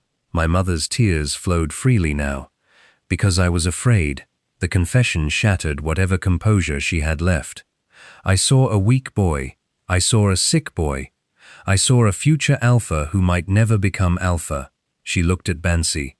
The regret in her eyes was unbearable. "And I chose certainty over destiny." A broken smile touched her lips. "I thought Jabari was the better choice." The room remained silent. Nobody knew what to say, because everyone already knew how that choice had ended. My mother reached weakly toward Bansi. He immediately moved closer, without hesitation, without resentment, without bitterness. She touched his hand, just once, and whispered, "The moon goddess gave my daughter to you." A tear slid down her cheek, and I was arrogant enough to think I knew better. Her eyes drifted toward Kalen, then back to Bansi. "Forgive me." For several moments, Bansi said nothing. Then he carefully took her frail hand between both of his and answered softly, "I forgave you long ago." That was when my mother finally smiled, a real smile, the kind I had not seen in years, and only then did she finally let go. Nobody spoke for a long time. Kelchi lowered his head. My father closed his eyes. I felt something inside me break, the way hearts often break. Outside, life continued. Warriors moved. Children laughed. The wind blew through the trees. The world refused to stop, even though ours had. And standing across the room, holding Kalen, while my family mourned, was Bansi. The man my mother had finally seen clearly. The man she had finally understood. Unfortunately, it had happened at the very end. But perhaps that was enough, because her final blessing had not gone to Jabari, or power, or titles. It had gone to the man she believed deserved it most. And somehow, that mattered. Chapter 5. The Coronation of Blood. My mother's funeral pyre had barely cooled when the next blow arrived. A rider came at dawn. dust-covered, exhausted, afraid. The moment I saw him, I knew grief had not finished with us. He knelt before Bansi. "My Alpha." Bansi looked up. "Speak." The rider swallowed. "The Kingmakers have endorsed Jabari." The hall went still. Not surprised, not exactly, only wounded by the finality of it. Jabari had been called Alpha for years. The pack obeyed him, the warriors followed him, the people praised him, but he had never been formally enthroned, not by sacred law, not with the royal seal, not with the full blessing of the Kingmakers. That was what my father had refused him. That was what House Savage had stood against. Now, with our house scattered and my mother dead, the remaining elders had bent. The preparations for his official enthronement have begun. The rider continued. My fingers tightened around Kalen's blanket. Bansi did not move. That was what frightened me most. No rage, no shock, no visible anger, only that stillness I had come to recognize, the dangerous kind. "Gather the council," he said. By noon, the stronghold's hall was filled. Warriors, scouts, elders loyal to Bansi. Nala, Fina, Dora, Kelchi, my father, and me. Kalen slept in Dora's arms, peaceful as though men were not tearing kingdoms apart over the blood running in his veins. The council spoke for a long time. Some wanted to attack at once. Others argued for caution. A few believed Jabari's popularity made direct confrontation dangerous. They were right. That was the bitterest part. Moonfang did not see him as a monster. They saw him as the leader who had kept the pack standing. They saw strength, charm, victory. They saw everything Jabari had carefully trained them to see. Then Bansi lifted his hand. The hall fell silent. "We do not attack blindly." His voice carried without effort. "Jabari wants a crown. Let him gather the kingdom to watch him reach for it." A low murmur passed through the hall. Bansi's eyes hardened. "Then we will show them what he truly is." No one spoke after that, not immediately, because everyone understood. This would not be merely a battle, it would be judgment. Then Bansi turned. His gaze settled on Dora. The old woman blinked as though she had not expected attention. "Dora, my Alpha," his expression softened. "There is another matter that cannot wait." The hall grew quiet again. Bansi stepped toward her. "Dora raised me after my mother died." A murmur moved through the room. I looked at Dora, really looked at her, the woman who had carried my son across danger, the woman who had lived in the palace by choice. "Not fear, hope," Bansi continued. "When others abandoned me, Dora remained." Dora's lips trembled. When others believed the lies, she still watched, still waited, still hoped. His gaze dropped to Kalen, and when my son needed saving, she saved him too. The room fell completely silent. Bansi placed one hand over his heart. "Dora, you protected my past and my future. For that, I honor you before everyone here." Dora broke then, quietly.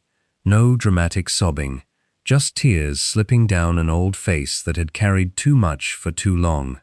"I only waited for you to remember who you were," she whispered. Bansi's throat moved slightly. For a moment, he said nothing. Then he answered softly, "You never forgot." The hall erupted in approval. Warriors struck fists against tables. Nala smiled. Kelchi bowed his head. Even Fina wiped at her eyes. And for once, I felt no jealousy toward her, only gratitude. Because in that moment, all of us understood the same truth. Dora had stayed in that palace because she believed Bansi would rise again, and now he had. Yet beyond the walls of our hidden stronghold, Jabari's sacred enthronement was being prepared. The false Alpha was reaching for the crown, and Bansi was going to let him touch it just long enough for all Moonfang to see the blood on his hands. The day of Jabari's enthronement arrived beneath clear skies. The entire kingdom had gathered. Nobles, warriors, elders, merchants, pack leaders, citizens. Everyone had come to witness history, or so they believed. The sacred platform stood at the center of the great square. The ancient crown rested upon a velvet cushion, the royal seal, the ceremonial scepter, the sacred banners of Moonfang. Everything had been prepared. Jabari stood proudly before the crowd, dressed in ceremonial black and silver. Confident, smiling, beloved, the image of the perfect Alpha. The crowd cheered, the elders smiled, the officiating priest stepped forward. The hour has come. A roar rose from the people. The crown was lifted, slowly, reverently. The entire kingdom seemed to hold its breath. Then a voice shattered the moment. Has Moonfang truly fallen this low? Silence, instant, absolute. Every head turned, every eye shifted toward the great entrance. And there he stood, Bansi. The crowd erupted, not in cheers, not in outrage, confusion, shock, disbelief. Whispers spread like wildfire. Some looked relieved, others frightened. Many simply stared. Behind him stood Kelchi, Dora, several of his most trusted warriors, and in Dora's arms, Kalan. The child immediately became the center of attention. Jabari's smile vanished. The color drained from his face, only for a moment. Then it returned. Carefully constructed, carefully controlled. Brother, his voice carried across the square. How wonderful that you have finally returned. The crowd relaxed slightly. Of course, the loving brother, the concerned Alpha, the role Jabari always played best. Then he pointed. Seize him. The tension returned immediately. Warriors shifted uneasily. Nobody moved, not one. Jabari's smile faltered. I gave an order. Still, nobody moved, because there was a problem, a very large problem. What is my crime? Bansi asked calmly. The question echoed. Jabari frowned. Bansi spread his hands. What offense have I committed? Silence. The crowd began murmuring. Warriors exchanged glances. Even several elders looked uncomfortable. Moonfang had laws, ancient laws. A citizen could not simply be arrested because an Alpha felt like it. Not publicly, not during a sacred enthronement. Bansi knew it. Jabari knew it. And now the crowd knew it too. The smile slowly returned to Bansi's face, a dangerous smile. I understand, he nodded thoughtfully. You want me arrested before I embarrass you again. Laughter. A few scattered laughs escaped the crowd. Jabari's jaw tightened. Bansi continued. Understandable. More laughter. You did not enjoy our last encounter. Now the crowd was openly whispering. Jabari's face darkened. Bansi tilted his head. Or the one before that. The whispers became louder. Or the one before that. Several warriors actually laughed. Jabari looked ready to explode. The people were seeing something they had never seen before. Their Alpha. Flustered, cornered, embarrassed. And Bansi was enjoying every second. I seem to recall you leaving in a hurry each time. Even Kelchi smiled. Dora outright laughed. The crowd joined her. Jabari's humiliation spread visibly across the square. Yet he could not respond, not without admitting the encounters had happened, not without explaining why. For the first time all morning, he looked trapped. Then Bansi's expression changed. The amusement vanished, completely. His voice became cold, formal, ancient. I invoke the law of challenge. Silence fell again. Every elder straightened. Every noble became attentive. Even Jabari froze. Bansi took one step forward. No Alpha may be formally enthroned, while accusations of treason, murder, corruption, or blood crimes remain unresolved. The words carried across the square. Ancient law, sacred law, pack law, the kind even Alphas could not casually ignore. I demand investigation. The crowd exploded. Arguments erupted immediately. Questions, confusion, outrage, fear.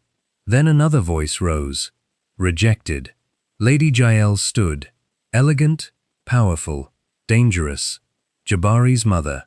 The kingdom has waited long enough. Her eyes narrowed toward Bansi. "You abandoned Moonfang," the crowd murmured. Lady JL pressed forward. "You vanished. You hid. You return only now to disrupt the future." Several elders nodded. Others looked uncertain. Then Dora stepped forward. The old woman rarely commanded attention. Yet somehow, the entire square became quiet. She looked directly at Lady JL, then laughed. Actually laughed. A sharp, mocking laugh. "The future?" Dora's eyes sparkled. "My lady, you speak as though the Alpha line is ending." Lady JL stiffened. Dora turned and gently lifted Kaelin higher. The crowd immediately focused on the child. "This," her voice rang clearly, "is the future." The square erupted. Questions, gasps, shouts, confusion. The child blinked, then chose that exact moment to grab a bird that had landed on Dora's shoulder. The bird did not resist. It simply remained there. Calm, peaceful, the crowd fell silent again. Several people crossed themselves, others whispered prayers. Because everyone saw it, the bird, the child, the impossible ease between them. Then another bird landed nearby, and another, and another. The murmurs became louder.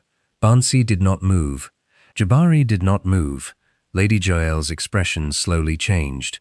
For the first time all day, she looked afraid, because the succession she thought destroyed was standing right before her, alive, breathing, watching, and the kingdom had just seen him.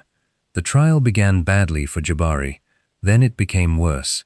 Then it became impossible to stop. The first witness called was Lord Chike. The square erupted. Many had believed him dead. Others had attended memorials in his honor. Now he walked into the center of the assembly, alive. Jabari visibly staggered. The reaction was small, but everyone saw it. The crowd began whispering. The elders exchanged uneasy looks. Lord Chike wasted no time. He spoke of the pressure placed upon him to release the royal seal, the threats, the attacks against House Savage, the attempt on his life. Then he spoke of something far darker, women, several women. Over the years, young she-wolves, servants, Omega females, women who disappeared, women whose deaths were dismissed, women found violated and murdered. The square became very quiet. Lord Chike presented records, names, witnesses, dates, patterns, too many patterns. Then 2 women were brought forward. Older now, both visibly nervous, both Omegas, both survivors. Years ago they had fled Moonfang entirely. One had crossed 3 territories, the other had changed packs twice. Neither had returned until now. The first woman testified, the second confirmed her account. Both spoke of Jabari, his pursuit, his obsession, the fear that drove them away from their homes. Neither exaggerated, neither dramatized, which somehow made their testimony worse. The crowd began looking at Jabari differently, not as Alpha, not as protector, as a stranger, a dangerous stranger. Then Eliara was called. I stepped forward. The moment Jabari saw me clearly, the mask finally cracked. His eyes widened. "You," the word escaped before he could stop it. The entire square heard it. "You were supposed to be dead." Silence. Absolute silence. Jabari froze, immediately realizing his mistake. Too late. Far too late. The crowd had heard. The crowd had heard. The elders had heard. Bansi had heard. And I watched the horror spread across his face as he understood exactly what he had revealed. He recovered quickly, but not quickly enough. I took my place and began speaking. The imprisonment, the guards, the isolation, the attempts to take my child, the constant surveillance, the threats. The crowd listened. Then Jabari interrupted. "Naturally, she's lying." The square stirred. Jabari pointed directly at me.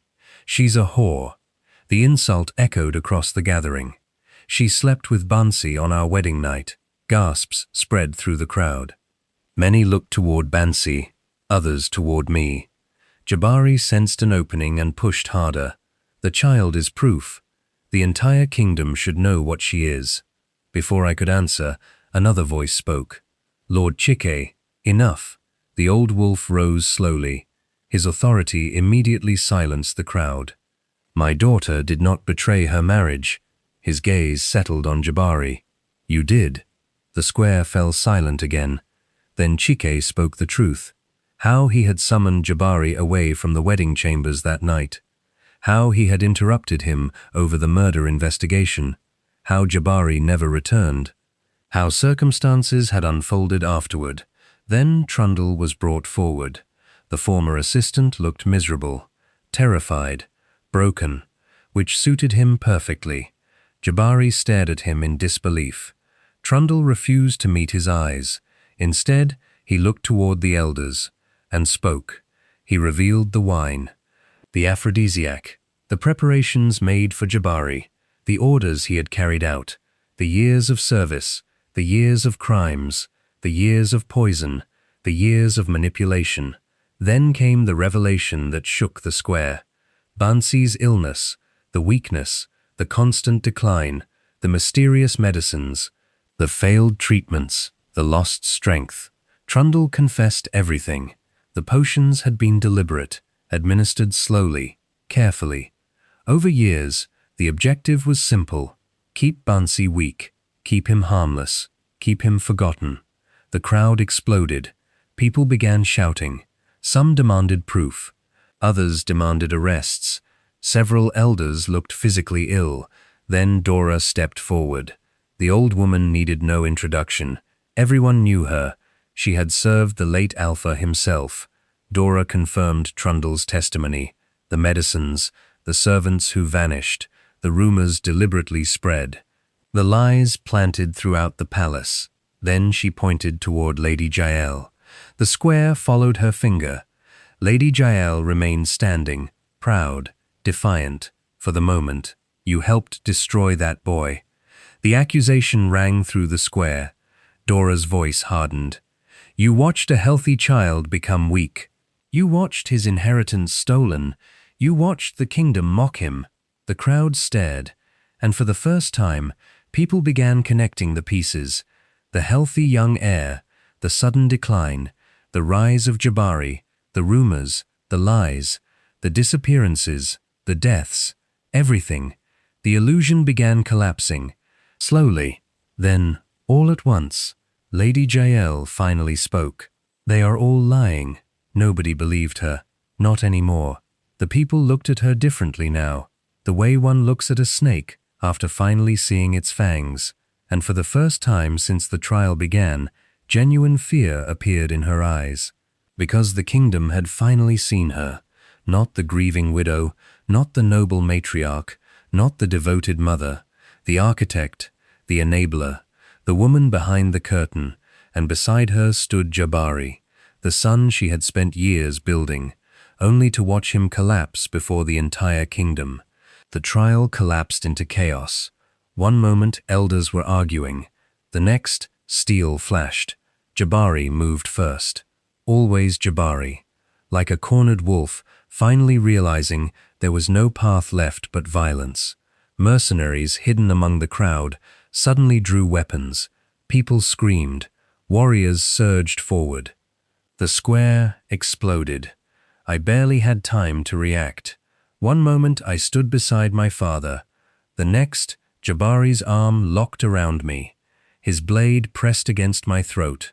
The crowd froze. So this is how it ends, he snarled. Nobody moved. Not Bansi, not the warriors, not the elders. The blade bit deeper. A thin line of blood slid down my neck. Jabari laughed. The sound was wild now, broken. They all believe you. His grip tightened. They believe him. His eyes found Bansi. Hatred burned there. Years of hatred. Years of jealousy. Years of obsession. You should have stayed weak. Silence answered him. Bansi never moved. Never rushed. Never panicked. He simply watched. Waiting. Calculating. Like a wolf studying wounded prey. Then Kalen cried. The sound cut through everything. Jabari's eyes shifted. Only for a second. Only a heartbeat. but it was enough. Bansi moved. The entire square erupted. Warriors crashed into mercenaries. Steel collided. The crowd scattered. I was shoved away. Several warriors immediately pulled me to safety. Jabari realized he had lost me, realized he had lost control, realized the trial was finished. He turned and ran, straight toward the forest. Bansi immediately followed. The crowd surged after them.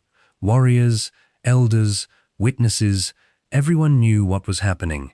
The final duel, the one that should have happened years ago. Bansi was already moving when I caught his arm. He stopped, only because it was me, only because it was us. The entire world seemed to fade. The shouting, the fighting, the chaos, everything. I looked at him, really looked at him, and suddenly I became terrified. Not of Jabari, not of the trial, not of what happened next. Terrified that he might not come back.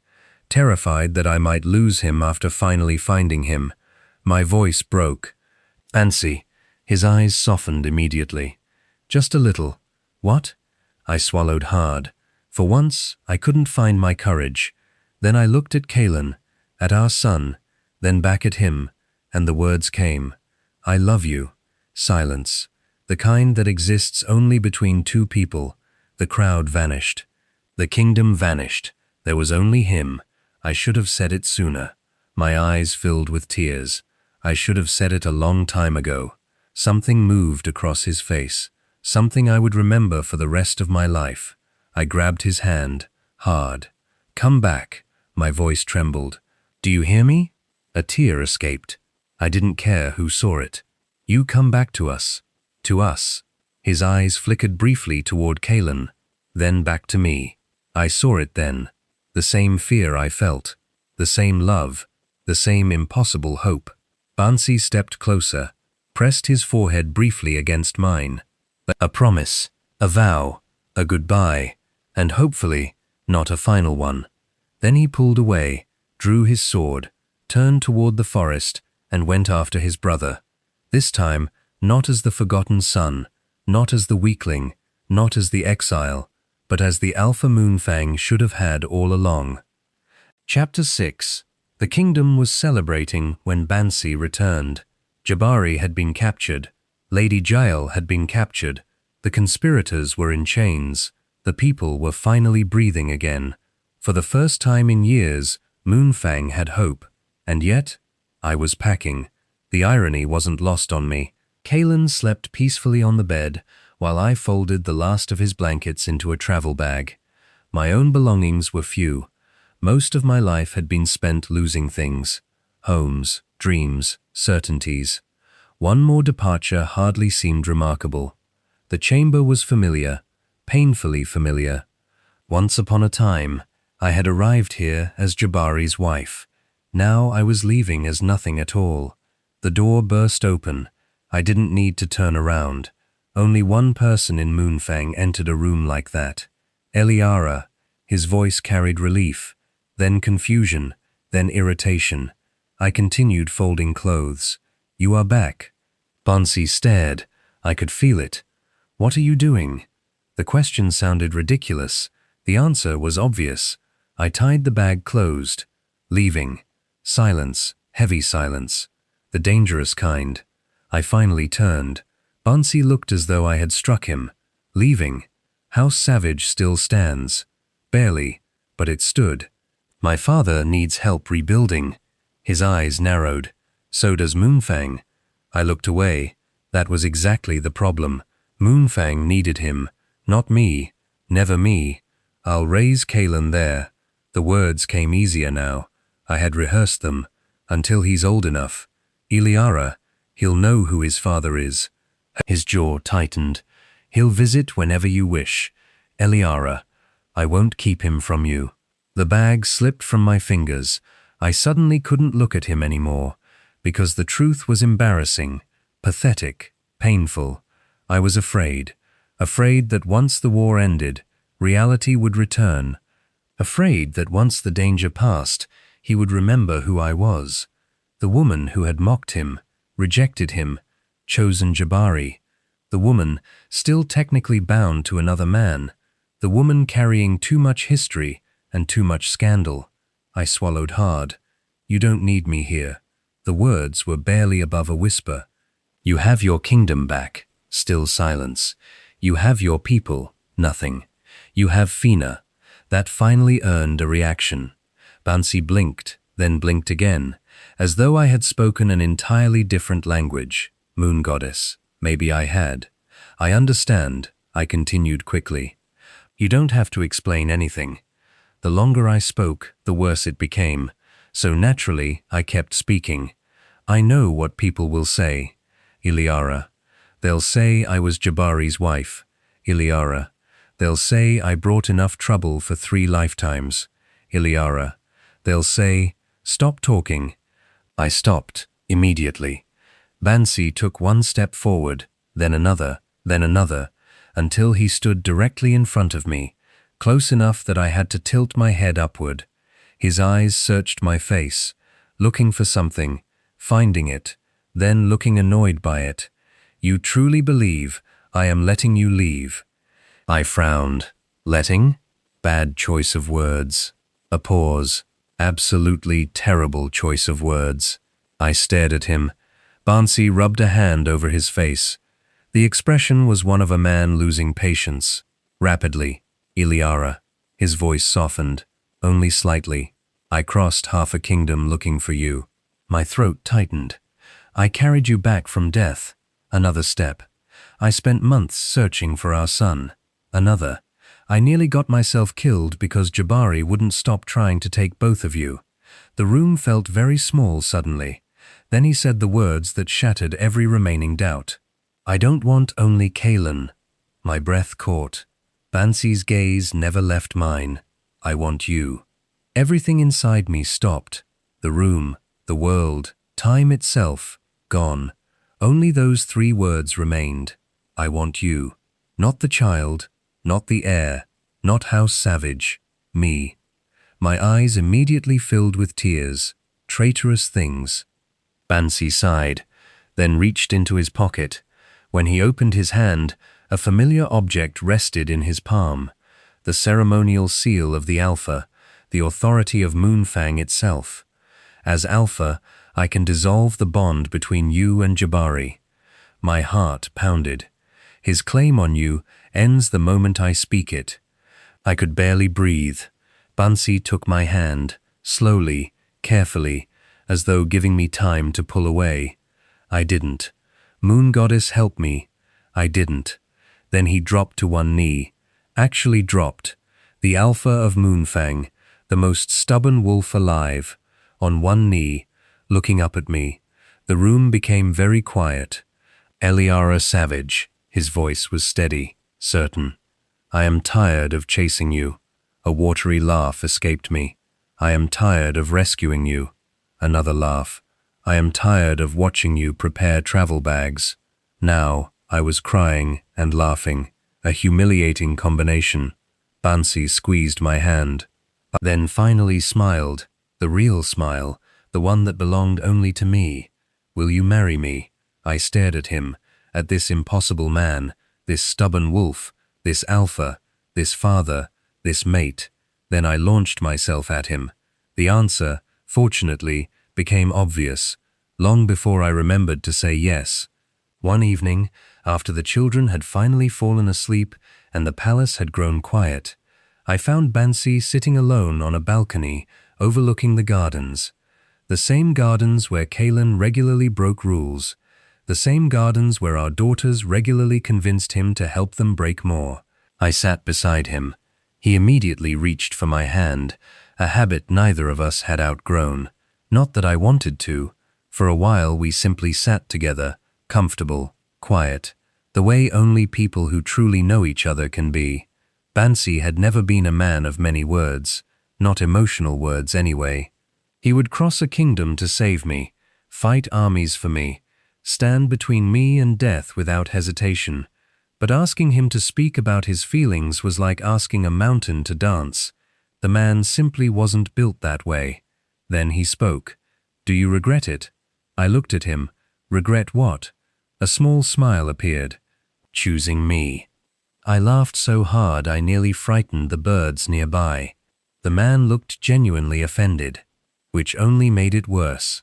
When I finally recovered, I leaned forward and kissed his cheek. Never.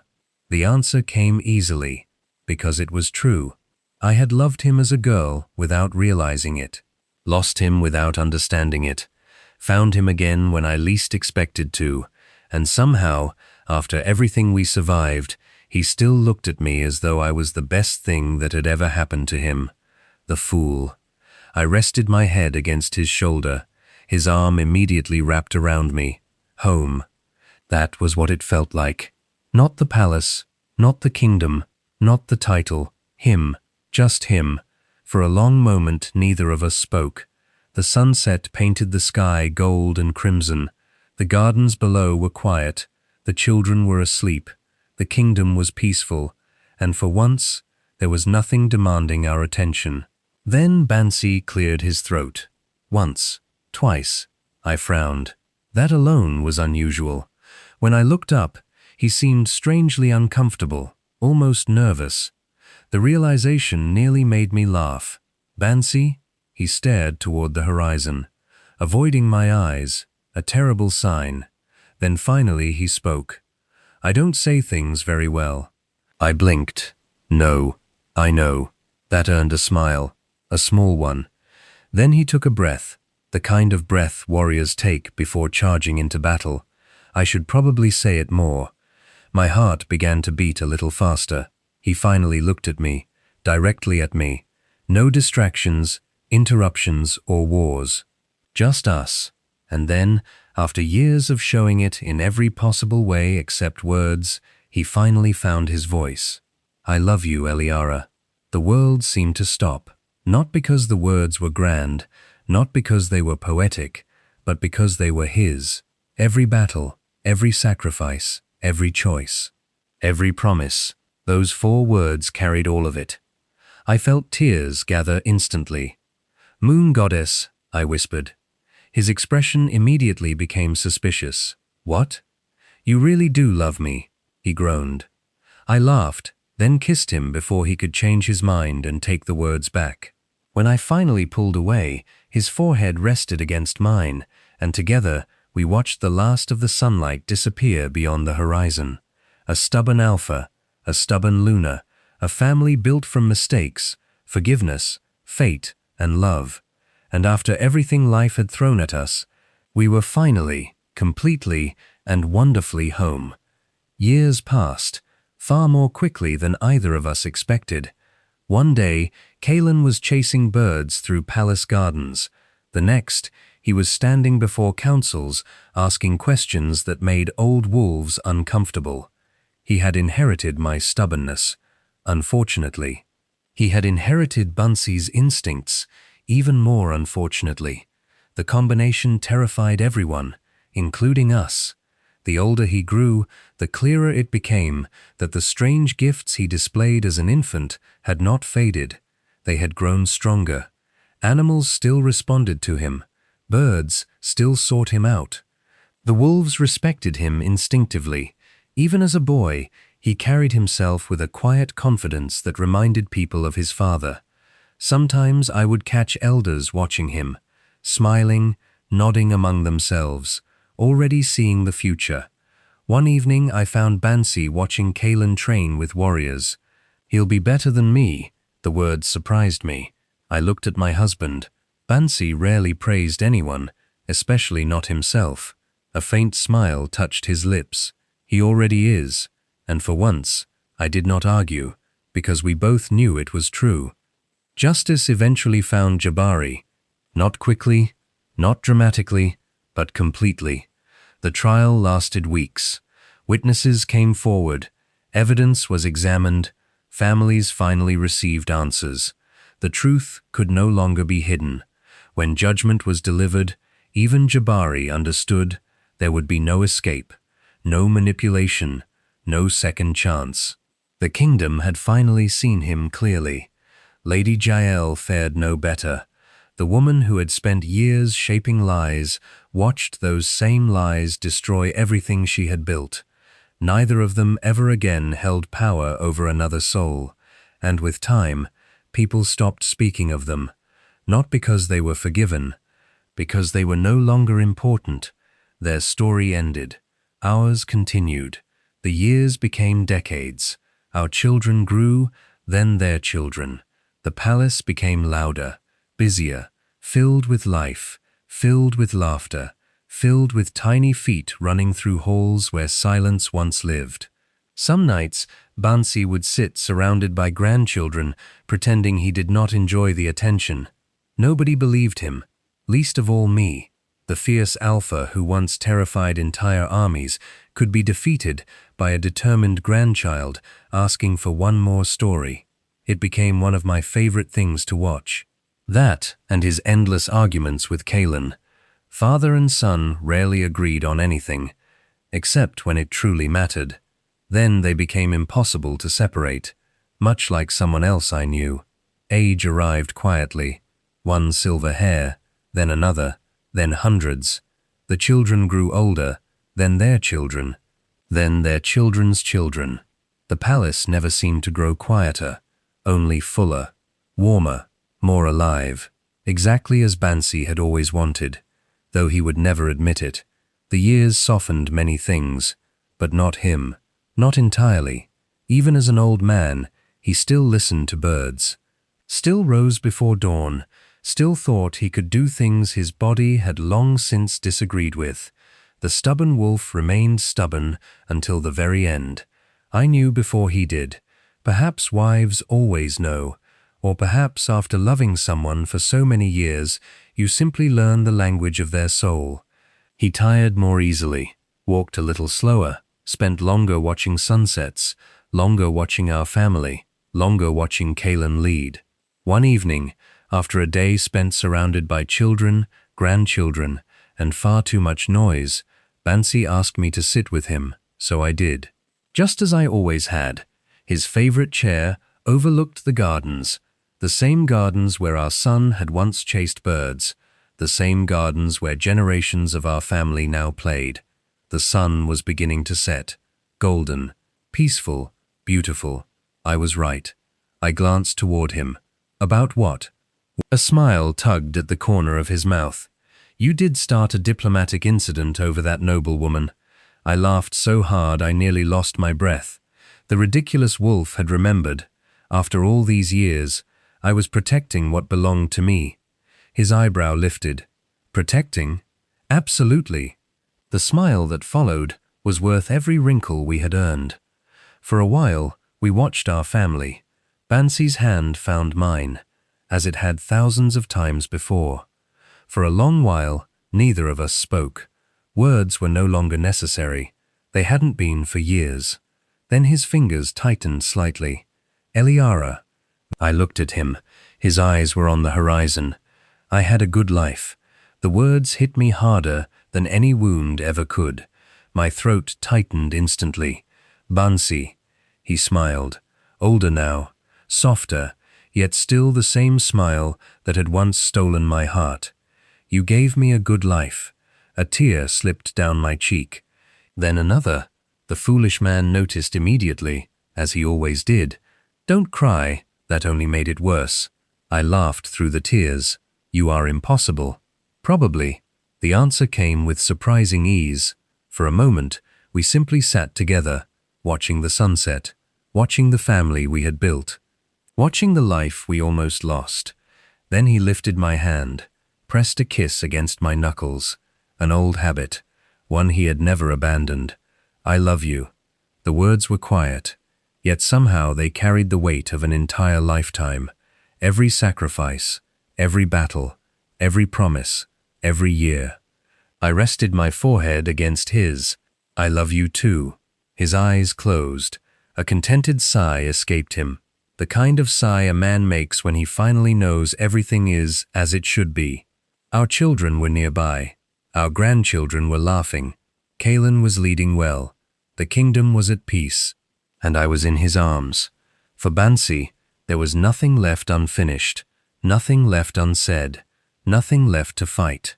His hand remained wrapped around mine, His head rested gently against my shoulder, and there, surrounded by the family he had spent a lifetime protecting, Alpha Bansi finally closed his eyes. Peacefully, quietly, in my arms, just as he deserved.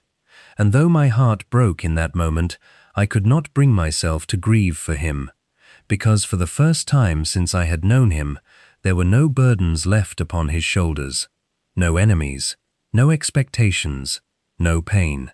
Only peace, the peace he had spent a lifetime earning, and as the last rays of sunlight disappeared beyond the horizon, I held him close and whispered the words he had once been too stubborn to say, "My love." Then I kissed his forehead one final time and let him rest. Before you go, if Eliara and Bansi's journey touched your heart, made you smile, cry, hope, or believe in love again, please take a moment to like, share, subscribe, and recommend this story to fellow alpha romance lovers. Your support helps these stories reach more readers and listeners who enjoy powerful alphas, resilient heroines, fated mates, family bonds, redemption, sacrifice, and unforgettable happily ever afters. And if you would like to own this story forever, the paperback and ebook editions are available on Amazon KDP. You can find the link in this story's description. This story is my original work of fiction. All characters, events, places, and plot lines were created from my imagination and are protected by copyright law. Please do not copy, reproduce, repost, narrate, translate, adapt, distribute, or use this work for AI training without my written permission. Any resemblance to real people, places, or events is purely coincidental. Thank you for spending your time in Moonfang. Until we meet again, stay loyal, stay courageous, stay enchanted beneath the moon. Keone Blanche.